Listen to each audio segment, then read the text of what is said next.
रन्नास classes. Friends, अगर आप किसी भी एग्ज़ाम की तैयारी कर रहे हैं और उसमें सफल होना चाहते हैं तो हमारे चैनल रन्नास क्लासेस को ज़रूर सब्सक्राइब कर लें। फ्रेंड्स, आज के हमारी क्लास है नागरिक शास्त्र या सिविक्स की, जिसमें हम पढ़ने वाले हैं संप्रभुता के बारे में। तो आइए वीडियो को स्टार्ट करते हैं। हमारा पहला क्वेश्चन है, राज्य का सबसे महत्वपूर्ण तत्व है ए सरकार, बी भूमि, सी जनसंख्या या डी संप्रभुता। तो फ्रेंड्स, राज्य का जो सबसे महत्वपूर्ण तत्व होता है वो होता है संप्रभुता। अगला प्रश्न है, भारत में संप्रभुता कहाँ निवास करती है। ये बताना है कि भारत में कहाँ पर निवास करती है संप्रभुता। ए संविधान में, बी सरकार में, सी राष्ट्रपति में या डी जनता में। तो भारत में जो संप्रभुता है फ्रेंड्स वो करती है जनता में निवास। इसका डी ऑप्शन करेक्ट होगा। भारत में संप्रभुता का निवास जनता में है।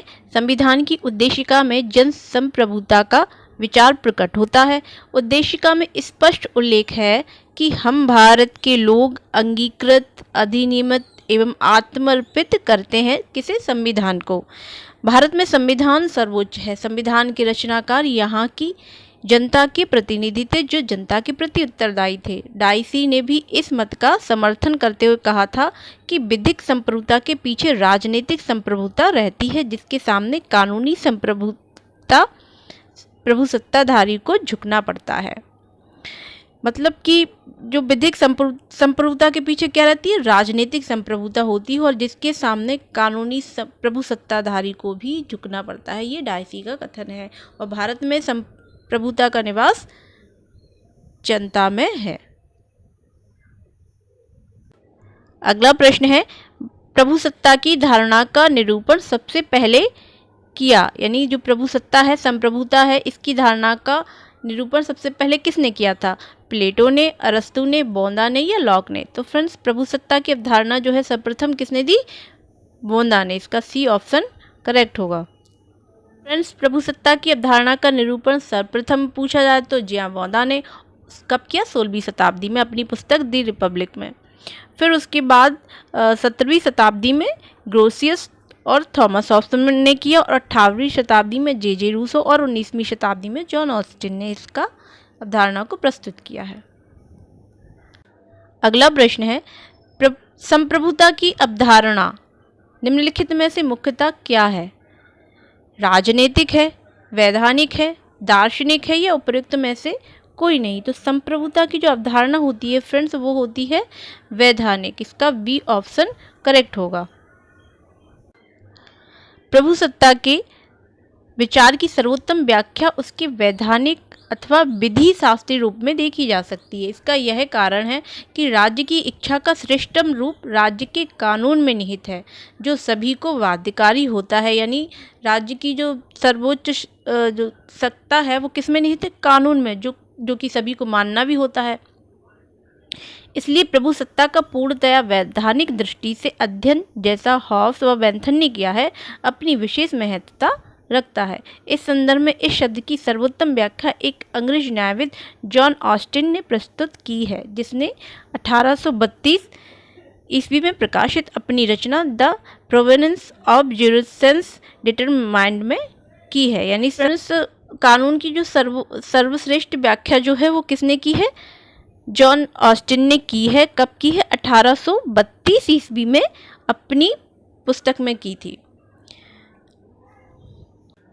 अगला प्रश्न है, स्वयं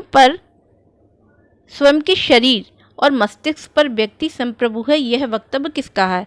ए जेरेमी बेंथम का, बी रूसो का, सी जॉन ऑस्टिन का या डी जॉन स्टुअर्ट मिल का। तो फ्रेंड्स, ये जो कथन है कि स्वयं के शरीर और मस्तिष्क पर व्यक्ति संप्रभु है, ये जो कथन है वो डी जॉन स्टुअर्ट मिल का है। उपयोगितावादी विचारक जे.एस. मिल ने अपने निबंध ऑन लिबर्टी में स्वतंत्रता संबंधी विचार का वर्णन किया है। यानी जे.एस. मिल था, उसने अपनी स्वतंत्रता संबंधी विचार को किस में प्रस्तुत किया है, अपने निबंध ऑन लिबर्टी में। वह स्वतंत्रता के दो रूप बताता है, एक स्वसंबंधी तथा दूसरा पर संबंधी, यानी स्वतंत्रता के उसने दो रूप बताए, एक स्व संबंधी होता है स्वयं से संबंधित और दूसरा है पर संबंधी। स्व संबंधी स्वतंत्रता के विषय में मिल कहता है कि इस पर राज्य को कोई नियंत्रण नहीं लगाना चाहिए, क्योंकि स्वयं पर, स्वयं के शरीर और मस्तिष्क पर व्यक्ति स्वयं संप्रभु होता है, इस पर राज्य को नियंत्रण लगाने का हक नहीं है।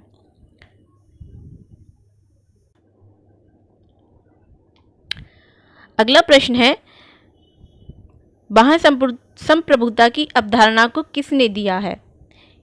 A Grotius, B Oppenheimer, C Kant या डी रूसो। तो बाह्य संप्रभुता की अवधारणा को ग्रोशियस ने दिया है, इसका ए ऑप्शन करेक्ट होगा। बाह्य संप्रभुता की अवधारणा 17वीं शताब्दी के विचारक ह्यूगो ग्रोशियस द्वारा दी गई थी। इस अवधारणा के अनुसार कोई भी संप्रभु राज्य अपनी विदेश नीति के निर्धारण, अन्य राज्यों से मैत्री संबंध, लेन देन या युद्ध हेतु पूर्णतः स्वतंत्र होता है। साथ ही वैश्विक व्यवस्था बनाए रखने हेतु वैश्विक संस्थाओं, संयुक्त राष्ट्र जैसे कि संयुक्त राष्ट्र द्वारा लागू किए गए नियम एवं प्रतिबंध राज्य की स्वीकृति पर निर्भर होते हैं। फ्रेंड्स, ग्रोशियस की जो बाह्य संप्रभुता की अवधारणा है उसके अनुसार ये है कि कोई भी संप्रभु राज्य अपनी विदेश नीति के निर्धारण तथा अन्य राज्यों से मैत्री संबंध, लेन देन या युद्ध नीति हेतु पूर्णतः स्वतंत्र होता है। और साथ ही अगर वैश्विक व्यवस्था को बनाए रखने हेतु अगर जैसे वैश्विक संस्था जैसे संयुक्त राष्ट्र वगैरह की भी अगर कोई नियम या प्रतिबंध है तो उसे मानने के लिए भी राज्य स्वतंत्र होता है, उसकी स्वयं की स्वीकृति उस पर निर्भर करता है। अगला प्रश्न है, संप्रभुता की आधुनिक अवधारणा का प्रतिपादन किसने किया है? जो आधुनिक अवधारणा है संप्रभुता की उसका प्रतिपादन किसने किया? हीगल ने, मैकियावेली ने, हॉब्स ने या बौना ने? तो फ्रेंड्स, जो संप्रभुता की आधुनिक अवधारणा है उसका प्रतिपादन बौना ने किया, इसका डी ऑप्शन करेक्ट होगा। अगला प्रश्न है, निम्न में से किस वर्ग के विचारकों को संप्रभुता की व्याख्या करने का श्रेय दिया जाता है? यानी संप्रभुता की व्याख्या किस वर्ग ने की है? ए है वोंदा, मार्क्स और ऑस्टिन, बी है वोंदा, मार्क्स और हीगल, सी है हीगल, लॉसवेल और हस्टन और डी है वोंदा, ग्रोशियस और ऑस्टिन। तो फ्रेंड्स, इसका डी ऑप्शन करेक्ट होगा, वोंदा, ग्रोशियस और ऑस्टिन।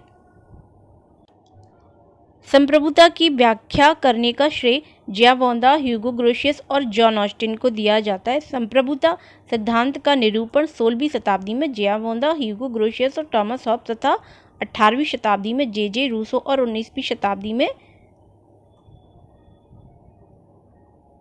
संप्रभुता से संबंधित कुछ महत्वपूर्ण तथ्य हैं फ्रेंड्स, जिन्हें हम देख लेते हैं कि संप्रभुता जो है अंग्रेजी शब्द सॉवरनिटी का हिंदी रूपांतरण है। किसका हिंदी रूपांतरण है? सॉवरनिटी का। और सॉवरनिटी शब्द लैटिन भाषा सुपर तथा अंश से मिलकर बना है। जो सॉवरनिटी है वो किससे बना है? लैटिन भाषा की सुपर तथा अंश से मिलकर, जिसका अर्थ होता है परम अर्थात सर्वोच्च सत्ता, अर्थात प्रत्येक स्वतंत्र राज्य अपने बाह्य तथा आंतरिक विषयों में पूर्ण स्वतंत्र हो तो इस स्थिति को संप्रभुता कहते हैं। यानी अगर कोई राज्य या देश है अपने आंतरिक और बाह्य विषयों में निर्णय लेने में पूर्ण स्वतंत्र हो तो उसे ही उस राज्य की संप्रभुता कहते हैं। जियावोंदा को आधुनिक संप्रभुता सिद्धांत का भी जन्मदाता कहा जाता है। अगला प्रश्न है, निरंकुश संप्रभुता में कौन विश्वास रखता है? ए लॉक, बी रूसो, सी हॉब्स या डी प्लेटो? तो फ्रेंड्स, निरंकुश संप्रभुता में हॉब्स विश्वास रखता है, इसका सी ऑप्शन करेक्ट होगा। फ्रेंड्स, निरंकुश या इसे ही अमर्यादित संप्रभुता भी कहते हैं। इसके समर्थक या विचारक हैं जियावोंदा, Thomas Hobbes, जर्मी Bentham, John Austin तथा हीगल आदि हैं। इन विचारकों के अनुसार संप्रभु राज्य में सर्वोच्च, सर्वशक्तिमान, अविभाज्य तथा अमर्यादित शक्ति होती है। ये संप्रभुता के कुछ लक्षण हैं निरंकुश संप्रभुता के। फ्रेंड्स, संप्रभुता की प्रकार और स्वरूप हम देख लेते हैं इसी क्वेश्चन के अंतर्गत। कौन कौन से संप्रभुता के प्रकार होते हैं, कितने प्रकार की संप्रभुता होती है। पहला है नाम मात्र की अथवा वास्तविक संप्रभुता। नाम मात्र की संप्रभुता राष्ट्रपति में निहित होती है और वास्तविक प्रधानमंत्री में होती है। दूसरा है कानूनी और राजनीतिक संप्रभुता। तीसरा है कि लोकप्रिय संप्रभुता। चौथा है यथार्थ संप्रभुता और पांचवा है कि विधि सम्मत और वास्तविक संप्रभुता। तो फ्रेंड्स ये संप्रभुता के प्रकार हैं। अगला प्रश्न है, किसने सामाजिक समझौता की अवधारणा को निरंकुश संप्रभुता के सिद्धांत से जोड़ा? यानी सामाजिक समझौता की जो अवधारणा है उसको निरंकुश संप्रभुता के सिद्धांत से किसने जोड़ा? ए बॉन्दा, बी हॉब्स, सी लॉक या डी उपर्युक्त में से कोई नहीं। तो फ्रेंड्स सामाजिक समझौता सिद्धांत से संबंधित हॉब्स हैं और निरंकुश संप्रभुता की अवधारणा से संबंधित भी हॉब्स हैं। तो इसका बी ऑप्शन करेक्ट होगा, हॉब्स ने। फ्रेंड्स अगला क्वेश्चन है कि सीमित संप्रभुता के सिद्धांत का जनक निम्न में से कौन था? अभी पढ़ रहे थे कि निरंकुश संप्रभुता के बारे में। निरंकुश मतलब उसने राज्य को बहुत सारी शक्तियां दे रखी हैं और सीमित का संप्रभुता का मतलब है कि राज्य को कम शक्तियां दी हैं। तो बताना कि सीमित संप्रभुता के सिद्धांत का जनक निम्न में से कौन था? ए लॉक, बी रूसो, सी स्पेंसर या डी गार्नर। तो फ्रेंड्स सीमित संप्रभुता के सिद्धांत का जनक लॉक था।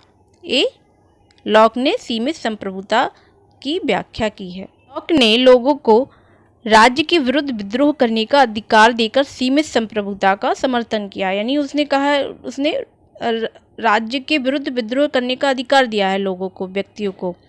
और राज्य यदि लोगों को प्राप्त प्राकृतिक अधिकारों का उल्लंघन करता है, जैसे प्राकृतिक अधिकार प्राप्त हैं संपत्ति का, जीवन का, आत्मरक्षा का, अगर इन अधिकारों का उल्लंघन राज्य करता है तो व्यक्ति को राज्य के प्रति विद्रोह करने का अधिकार लॉक ने दिया है। यानी उसने सीमित संप्रभुता की बात की है। तो सीमित संप्रभुता के जो जनक है फ्रेंड्स वो लॉक है।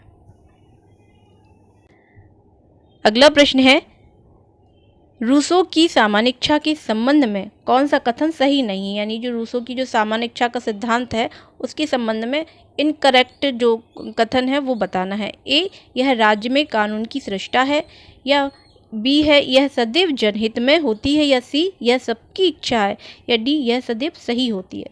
तो फ्रेंड इसका जो इनकरेक्ट ऑप्शन है वो है सी ऑप्शन, इसका इनकरेक्ट है कि यह सबकी इच्छा है। यह मात्र सबकी इच्छा नहीं है, यदि उसमें जनहित की भी इच्छा निहित होगी, समुदाय के हित की इच्छा निहित होगी, तभी वह किसी एक व्यक्ति की भी इच्छा हो सकती है या अनेक व्यक्तियों की भी इच्छा हो सकती है। उसने ऐसा सामान्य इच्छा के सिद्धांत में रूसो ने कहा है। तो इसका जो इनकरेक्ट ऑप्शन होगा वह सी, यह सबकी इच्छा है। फ्रेंड्स आज का हमारा लास्ट क्वेश्चन है कि मार्सिलियो, पादुआ और रूसो ने किस प्रकार की संप्रभुता का प्रतिपादन किया? ए लोकप्रिय, बी धार्मिक, सी अभिजनोन्मुख या डी संसदीय। तो मार्सिलियो, पादुआ और रूसो ने लोकप्रिय संप्रभुता का प्रतिपादन किया है। फ्रेंड्स अगर आपको हमारा वीडियो अच्छा लगा हो तो प्लीज़ लाइक, शेयर, कमेंट और हमारे चैनल रंजनाज क्लासेस को सब्सक्राइब जरूर कर लें। Thanks for watching.